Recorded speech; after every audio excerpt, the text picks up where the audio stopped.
Why do we argue the way we do online? I mean, really, why do some of us celebrate disruption while others are all about championing safety? Okay, let's get into this, because the roots of our modern moral battles, they might just be hiding in one of the most explosive philosophical books ever written. We're talking about Friedrich Nietzsche's Genealogy of Morality, and believe me, it's the key to understanding the grudge match happening inside all of our heads. Right out of the gate, Nietzsche just kicks the door down with this idea. He's basically saying that what we call goodness isn't some divine truth handed down from on high. Nope. He says it's something way more cunning, a weapon, cleverly designed in a war of values that kicked off centuries ago. And that war, it is absolutely still raging. We're going to see how today's online culture wars are really just the latest battles in a philosophical conflict that Nietzsche diagnosed way back in 1887. So yeah, Nietzsche's book, it's not some gentle guide to living a better life. Think of it more like a brutal autopsy of our values. He's doing a kind of philosophical forensics to figure out why we believe what we believe, and honestly, his findings are more relevant now, in our age of online outrage and resentment, than they have ever been. All right, so who are the fighters in this big grudge match? Nietzsche says that for centuries, two totally different moral codes have been locked in a struggle for dominance. So let's meet the teams. On one side, you've got master morality. This code comes from the nobles, the powerful, the strong. Its psychology is all about self-affirmation. They look at their own traits like power, pride, and creativity and just say, this is good. Everything else, it's simply bad, as in beneath them, not worth their time. But on the other side, you have slave morality. This is born from the oppressed, the weak, and its psychological engine isn't affirmation, it's resentment, a kind of bitter, simmering resentment of those in power. It defines the world not as good versus bad, but as good versus evil. And its core values are things like pity, humility, and safety. Now this concept, resentment, it's the secret sauce of slave morality's entire strategy. It isn't just simple envy. It's a creative, psychological act of revenge. It's the feeling that says, you know what? I can't be like you, the powerful one. So instead, I'm going to declare everything you are, your strength, your pride, your wealth, to be morally evil. It is a genius move, really, born from a position of total weakness. So, how did the morality of the weak end up dominating the entire world?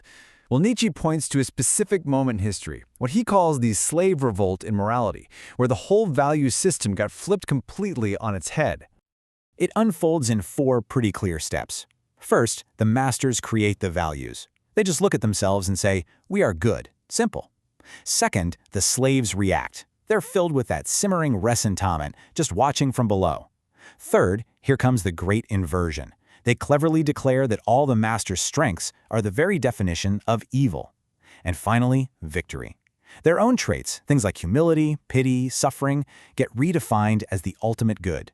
They won the moral war, not by becoming stronger, but by convincing everyone that strength itself was wicked. And the result of this moral revolution is profound. According to Nietzsche, we now live in a world where the default assumption is that power is inherently corrupt, and that suffering, that victimhood, holds a special, almost sacred moral status. This is the water we all swim in. But the fight isn't over, not by a long shot. Master morality never really died. It just went underground. So now we're going to bring this ancient philosophical battle right into today, because these two codes are still clashing everywhere we look. I mean, could we be seeing echoes of this in our own culture? Think about the debate around the so-called oppression Olympics, in some corners of identity politics, where moral authority gets linked to degrees of victimhood. Or look at how some parts of wellness culture can frame pleasure as something to be detoxed from. Even body positivity could be viewed through this lens, as a powerful backlash against a master value of physical perfection. It's a pattern that once you see it is kind of hard to ignore. But the masters are still here too. You can hear their values loud and clear in the language of tech CEOs preaching disruption, creating new values, breaking old systems. You see it in the crypto world with its huge emphasis on individual sovereignty and playing by a completely new set of rules. It's that same drive to create and affirm one's own power. And this isn't just some abstract idea, okay? We can actually see this tension playing out. According to Pew Research, there's a growing belief that success is in itself a bad thing, that it's inherently exploitative or even evil. And that right there shows a clear trend toward the worldview Nietzsche identified as slave morality. Of course, while we're digging into all this, it is absolutely crucial to acknowledge that Nietzsche's own work is deeply, deeply problematic. It is scarred by the anti-Semitism, the misogyny, and the raw elitism of his time. And we can't forget that his ideas were later twisted and co-opted by the Nazis. So we have to engage with his theories critically, always understanding the ugly context they came from. So, with that critical lens firmly in place, what do we do with this explosive theory? Well, in this final section, we're going to shift from just explaining Nietzsche's idea to showing you how you can use it as a tool for yourself.